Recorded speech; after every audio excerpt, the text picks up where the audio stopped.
Welcome to another exciting episode of the Super Fantastic Exchange. Guys, I can't tell you how excited I am to bring to you none other than this guy's got so many titles. It's so impressive. I'm a fan. He wrote a book that I finished reading and it was absolutely amazing. But it's Dontae Smiley, guys. Y'all give it up for Dontae. Can you hear him clapping for you? I hear him. Well, hey, Dontae, I want to give you a chance to introduce yourself. So let us know who you are and what you do. Yeah, so Dontae Smiley. Mostly I am well known for professional wrestling. That's what I do. I travel a lot. When I say professional wrestling, for those that don't know, I do mean like TV style wrestling, like WWE, AEW, who I've worked for AEW a few times before already, which is a big promotion based out of Florida, but they're like WWE, so they travel around. They're considered a major promotion by far. I'm also a fitness trainer. That's what I do, throughout the majority of the week when I'm not wrestling. I have my own business called Primetime Fitness. I also have a podcast called the 13th Floor Mindset Podcast. I also make music and have albums on Spotify, Apple, YouTube, all music streaming platforms. I'm also a public speaker, so I get to hit stages and just impart wisdom and impart inspiration, some motivation to the masses of whoever's there at that time. For me, whenever I'm giving a speech. Father of two, husband of one, been with my wife for now 14 years. We've been married 7+. So we've grown up together pretty much, because we've been together since we're 18, 19 years old, and I'm 33 now. So man, I'm just blessed, brother. Like, got a lot of good stuff going on. I just got my first coaching client. I'm coaching somebody with my mindset transformation program. That's is more for like what I consider the solopreneur. So a lot of people like freelance work as myself with training, people, for musicians, for photographers, videographers, graphic designers, that kind of stuff. That's the audience and demographics of individuals that I'm looking to help business-wise and mindset-wise with that, man. So it's been a lot that has happened, more so over like the last 4 years. A lot has just like picked up. I've been wrestling and training and fitness coaching for about 7.5 years now. And everything else has come within the last 3 or 4 years, as far as mastermind stuff, as far as obviously the book, as far as the podcast and all that extra stuff like that, man. Because it just took me to get around the right people after I got saved at ELC, which we both go to. I got saved back in 2017. And, as PK says, getting around the right people at the right place at the right time, the right things happen. And my last, like I say, 4 years or so is 100% testament to that. That's incredible. And Dontae, I have to tell you, I've been a big fan of yours since like day one that I met you. There's just always been this energy about you. And I'm like, this guy is just another level inspirational. And, I've watched you on TV every time you're on AEW. I tune in. And I follow you on LinkedIn, on Facebook, and all the places. And I love the things that you do. You are just, as a husband and a father, and all of those extra things that you do is just absolutely incredible. Thank you. I mentioned your book earlier, and I thought I knew you, but reading that book, it was so incredible to really get to know you and your history and all the things that you overcame to be where you are right now. And it's a riveting story that, by all accounts, you shouldn't be where you are, but you are. And it's absolutely amazing. And so, I highly recommend this book. You can get it on Amazon. It took me 2 days to read, only 2 days, because I had some other things I had to do. Otherwise, I did not want to put it down. Yeah, it's funny you say that, because I had probably like 3 or 4 people. I mean, it sold quite a few handful of hundreds of copies already and counting and stuff. So it did really well, became a bestseller, which is awesome.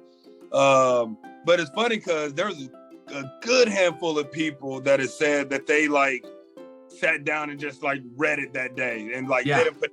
It's not a long read anyway. It's only 107 pages or something of the sort, so it's not long. And it's very conversational. Like you said, it's very raw, which I told my editor I wanted it to be raw, because I was like, if it's a personal story, I want it to sound like, and 100% be from me, and my talk and my language and my vernacular, so to speak, well, and that's exactly what it is. And that's my favorite part of it, is that when people read it, they don't feel like they're just reading a book. They feel like they're having a conversation or just sitting there listening. Yeah, they're reading, but when you read, it sounds like I'm just sitting there talking to you, telling you my story as you read this book. You kind of almost automatically hear like the audible version of it. That's what it was. That was so true. When I was reading it, man, I was hearing your voice as I was reading the books. It's that well written. So I want to compliment you on that. So definitely, it's a short book, like you said, and it provides a punch to inspire people to really take action. And so it's just incredible. Well, Dontae, I want to get to, I want to talk about the things that inspire you, because you have branched out to do so many incredible things. But what is it that inspires you? And I know you and I kind of chatted briefly beforehand, and the first one that you brought up was art. Art inspires you. So share us a little bit about what that means. So I've always been around art, so to speak. And when I say art, I don't mean just like paintings like I have on my wall. I don't know if this video, but like I paint, right? Yeah. I'm not talking about just that kind of art. When I say art, I mean everything from the way when I walk into a house, like how is it set up? How are things organized? From things like paintings, from music, which is the art, wrestling is the art, everything of the sort, because I'm inspired by it. Because one of the my favorite artists growing up was a guy named Keith Haring. He was a gay pop artist back in like the 80s, 90s. He was a big AIDS activist as well. And he did street pop art in New York. And he was so good because he was a minimalist, what's called a minimalist.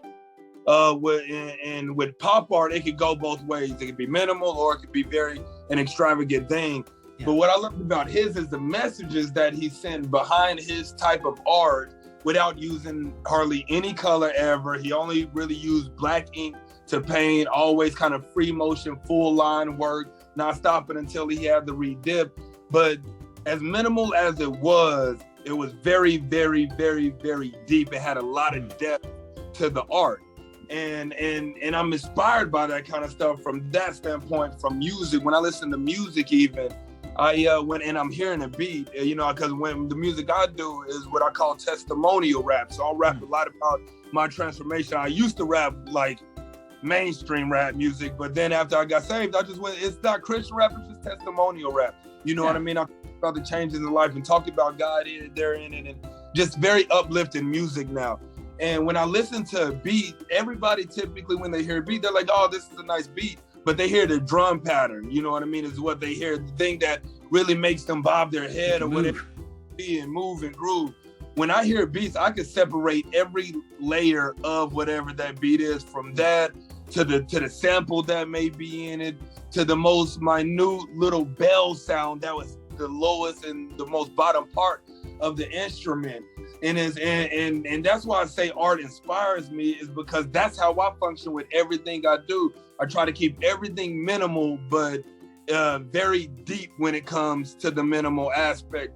From my, even when I'm training clients, I'm like, we within an hour, we may only do 5 or 6 different exercises within the hour, but how it's put together, the rounds that we put it together, what we put it together with, all these different little aspects of it that people don't think about is how I function with my training. So by the end of it, they're like, oh man, you kicked my butt, but I didn't did that much and did that many different things. It's like, well, we didn't, we just did everything right. And that's the point. You don't have to do a lot to do everything right. You just got to do everything right to do everything right. You know what I mean? And kind of know how you're putting it together. And so art just goes into the many aspects of just how my brain works in general, and how I like to function with everything that I do, because everything that I do is art for the most part. You know what I mean? And study that and study the minimalist aspect of art, not a lot of the deep intricate stuff, but the minimalist stuff. How do you get more with doing less? The whole smarter not harder type thought process is how I really like to do a lot of my stuff. I love that. And I love how you see, even the most complex things or the simple things all have layers. And if they're done well, even the minute detail contributes to all of the layers. And I love how you're able to recognize that, and that inspires you because you're able to see those details and all the things. That's fantastic. So another thing that you shared that inspired you, which I really love, and I want you to expand on this, is family. And you listed 2 types of family, and I want you to share about those 2 types of family and why they inspire you. Yeah, so I listed family of origin and family of choice. And the reason I listed family of origin is because, like I said at the beginning of this, when you meet the right people at the right place at the right time, the right things happen. That's what, family of choice is people that you decide that you want to do life with, not by default, just because we're born from them or we're related to them because of parents or uncles or whatever. But you decide that you want to do life with these people. It's somebody that you want to be around, that's either helped you or you helping them, and you got a deep care for this person. And the reason I'm inspired by my family of origin, family of origin, did I say origin first? Sorry.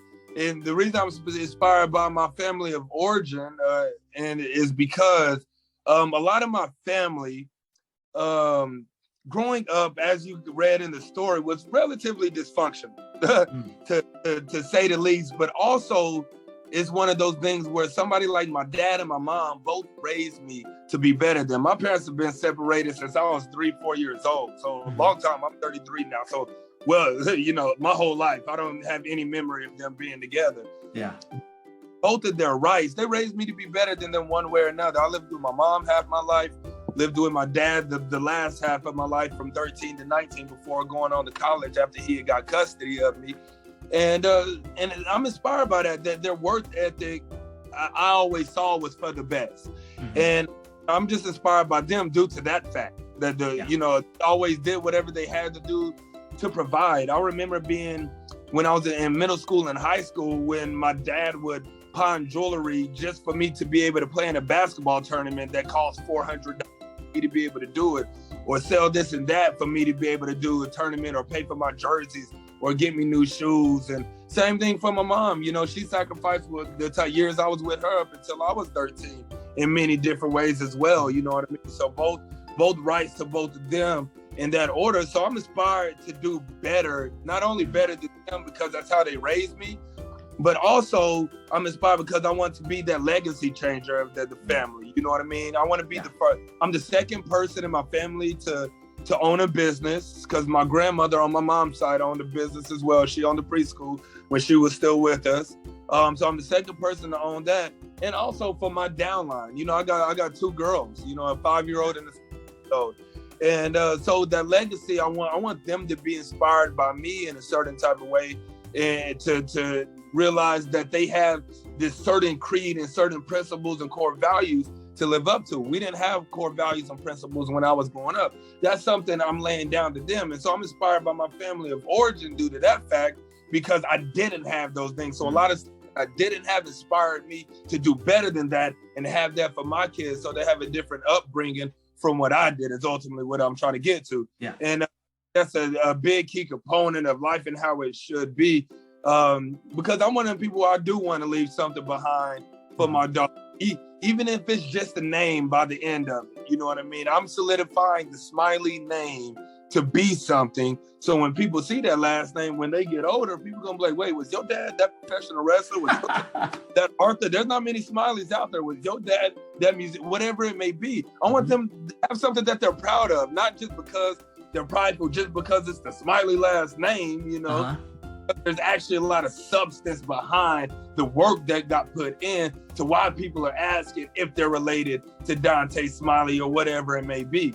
And as far as my family of choice goes, it's just, I have so many go-getters that I'm around, man. My family of choice is what elevated me at the end of the day. When I got saved back in January 29th of 2017, got around Eric Rona, got around you and, the men's group at the church, and got around different business people and masterminds, and these different people that didn't have any obligation to me, you know what I mean? but they heard the story and saw the work ethic and decided they wanted to do life with me, and vice versa. I wanted to do life with them, to tell them my story and be vulnerable enough to let them in. I used to be a close, like, heart-guarded person, where it was very hard for me to let people in, and I was okay with not making any more friends than I already had.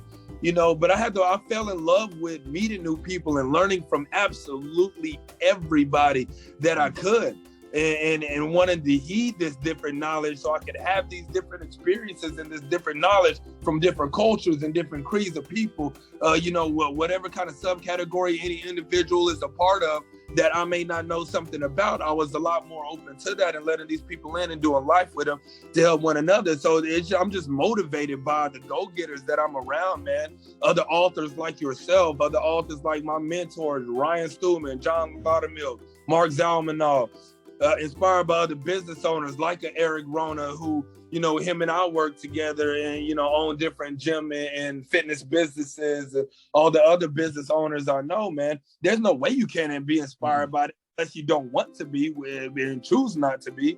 Because if you are, that being around these type of individuals should make you want to go out there and cook as much food as you can for yourself, for you and your family, so y'all can eat, you know what I mean?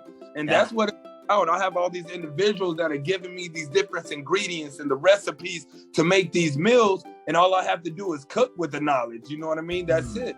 And I'm one of them people that will cook, whereas a lot of people, I feel like you give them the ingredients, you give them the recipes, and they still want you to cook the meal.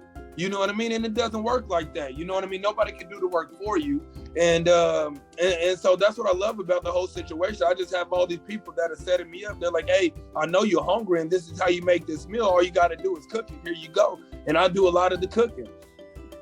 That is fantastic. I think, you have all these ingredients and you recognize that, and you see that, whether it's your family of origin has, they did all that they could to get you to where you are, even though they didn't do everything, but they did what they could, and you recognize that, and you're giving it to your kids. You're creating that legacy, and then you have your family of choice that you're recognizing all of this information that they're sharing with you, more ingredients, and then you are taking this and creating just an incredible meal, not only for you, but your family and the legacy that it's creating. And I love how that inspires you, and you recognize all of that. That's absolutely incredible. Now, Dontae, I got to ask you this last question. This one kind of intrigued me because the way you wrote it, you said the last thing that inspires you is you, and that you're going to explain it. So this is a mystery to me even. So share with us, why do you inspire you? Yeah. And so initially reading it, it's like, wow, this thing, but it's not, I promise.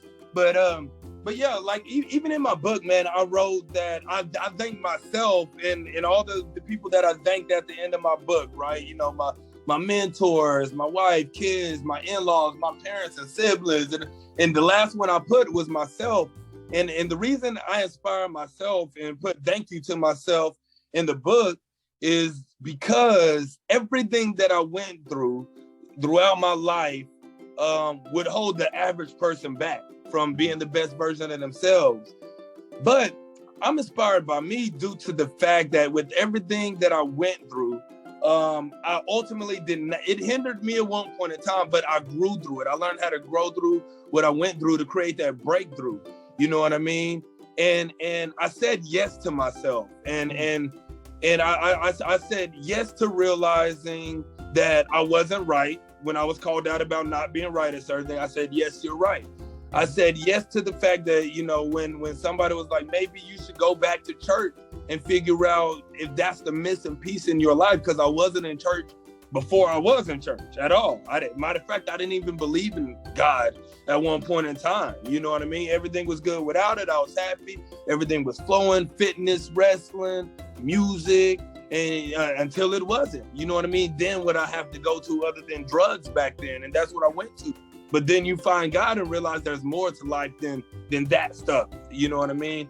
And so I said yes to going back to church. I said yes to starting a business. I said yes to me changing and me actually acting on that change when blind spots were pointed out. So my story alone just stays inspiring me because I don't want to go back to what I was. You know what I mean? And so instead of it holding me back and me being ashamed of it, I'm inspired by everything that I went through to not go back to it. Not being unmotivated of being ashamed of it, but I let that inspire me in ways to keep me hungry to not go back to that. Or in certain instances, if I'm inspired by the things that I am doing and people I'm around, to do more. So that inspiration of all the bad stuff can go both ways, you know what I mean? As far as being inspired by it. And I am, man. Like I say, just due to the fact that I know I don't want to go back to where I was. And to do that, I have to stay inspired by my own story, because my own story is what ultimately got me here. It wasn't hearing necessarily other people's stories. Other people helped me get me through certain aspects of my story.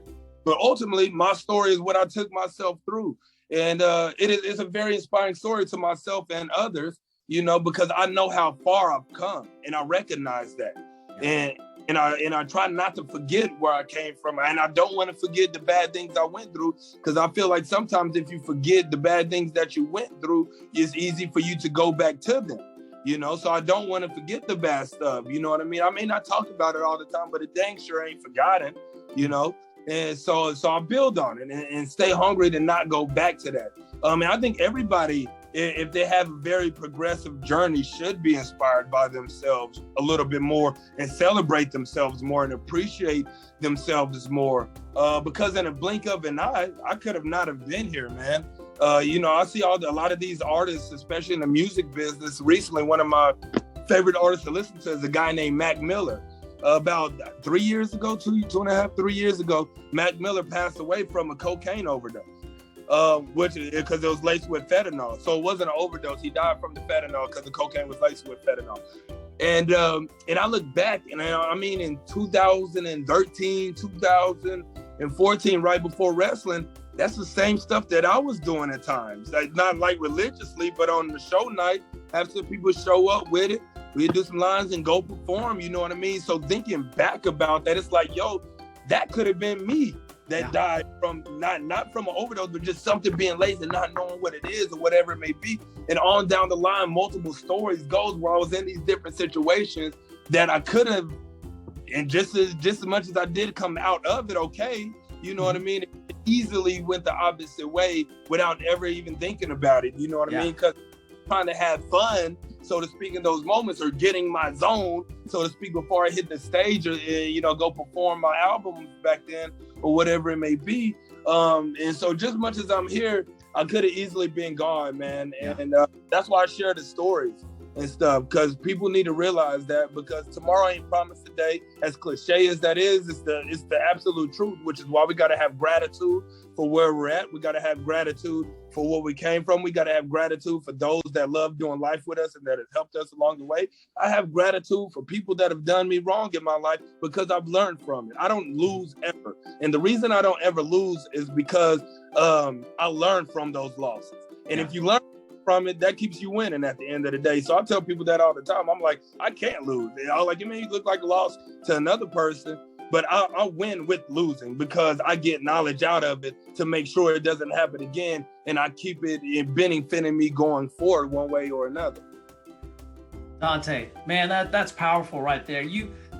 I love how you say yes to you, because that gives you the power, the control to design your future and not let it be your default. And you take what was default at one point in time and use that knowledge and that inspiration to help you design your future by saying yes to you. I think that's absolutely powerful. Right. Dontae, you've been absolutely amazing, and I want to give you a chance. We're getting close to the end of our time, and it's gone by super fast. I love talking to you. I want to give you a chance to share a closing thought with us. Yeah, no problem. So my closing thought is more so a little bit of like a challenge and a question, because I think, and this is something that kind of helped me when I realized that, like what when you're gone, and I'm trying to just make sure I say this the right way, that way it doesn't sound so morbid, but whenever we're gone and not on this earth anymore and we have died, people have to think about what they want their legacy to be, not what they want on their tombstone, but everybody that's left on this earth, everybody that's spoken their name, like, what is the legacy that they genuinely want to leave behind? Like, when you meet God, or for those that are listening, to whoever it is that they believe in, what do they want that note to say when he's reading it back on what they've done in their life? And for me, that is that the one thing I want to be known for is as somebody that everything that I've done, every person I've been around, everything that I've ever been associated with in any kind of way, I gave 100% of my absolute best to that situation. Because if you do that with everything, you're always going to inspire and motivate somebody. Yeah. You know what I mean? You're always going to do right by it. If you're being your best always, you know what I mean? That means everything that comes from you is going to be top notch. It may not always work out. You know what I mean? You could give your best and still something not work out. But at the end of the day, everybody that's looking or the ones that aren't looking, when the lights are off even, you got to give your best, is completely important. You know what I mean? And what I love, I listen, and it's funny I say that because I did a couple of interviews over the last 2 weeks. And afterwards, I happened to fall across something on my Instagram from David Goggins. For, you know, he's former like super dope Navy SEAL, like one of the most bad Navy SEALs ever, to be honest. And, you know, he was saying, he was like, you know, I had a dream one time that I got to the gates of heaven and God had this list. And he was like, on this list, you know, it said I was 185 pounds, you know, said I did this in the Navy SEAL, said I was the #1 author, said I was all this. He was like, and in this dream, I looked at it and said, but that's not me. He said in the dream, he was like, I'm 300 pounds. I'm this. I never wrote a book. And he was like, and he said that God looked at him and said, exactly, this is what you could have been had you given all your all while you were down there on earth. And it just blew my mind that I was already in that zone and heard this after I did those interviews and kind of talked about what I wanted to be remembered for and what I wanted my legacy to be. Because to me, that told me I was on the right path, because one of my greatest fears is passing away not giving everything that I have to every situation and being the best that I could and giving the best that I can to make it and whatever else, giving my best to my daughters, giving my best to my wife, giving my best to my family of choice like yourself, giving my best to my family of origins, even though, you know, certain aspects of that, sometimes we don't want to, you know what I mean? But just always doing right and sowing good seeds, because I don't want to die and be in God's face and him be like, this is what you could have been, but this is what you decided to be because you didn't do the work and do what you're supposed to do, what, you know, I wanted you to do and what I called you to do. Because that's going to be the biggest missed opportunity that you could have ever had. And I don't want it as a missed opportunity. So I make sure that I give 100% everything I can to everything that I do, every person I come in contact with, every situation I'm a part of. That way, when I'm gone, people can never say that they didn't see me working hard. Oof. Dontae, doing all things in excellence. That is who you are, and I totally believe it. Hey, guys, thank you so much for joining us today on another episode of Super Fantastic Exchange. Again, I'm honored to have Dontae Smiley on the show here. You guys, man, make sure you check him out on Facebook, check him out on LinkedIn. He is all over the place. Find him on TV. This guy is going places, and I'm totally believing that he is going to make some positive changes in this world, because that's who this guy is. Dontae, thank you again so much for spending time with us and sharing your inspiration with us. Thank you guys for joining in, and we'll see you next time on the next episode of the Super Fantastic Exchange. Thanks, guys.